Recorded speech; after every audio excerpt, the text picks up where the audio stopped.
Hello guys, welcome to my page. Welcome to homemade cooking underscore shady. What are we cooking today? We are cooking fish soup and we are using fried fish.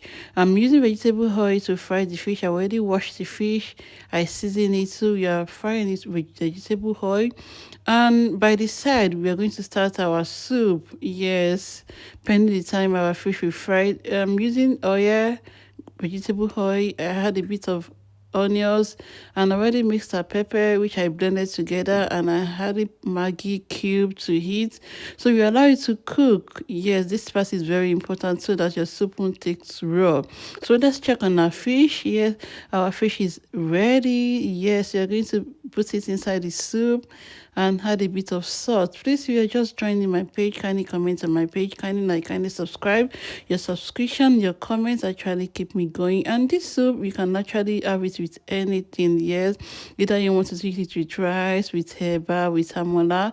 If you want to use it with amola, you can supplement it with like a drop soup or vegetable soup, depending on how you use your swallow. Yeah, so I love this. So our fish soup is almost ready. Thank you guys for staying tuned, and please stay tuned for my next video. Yes, thank you guys. Bye.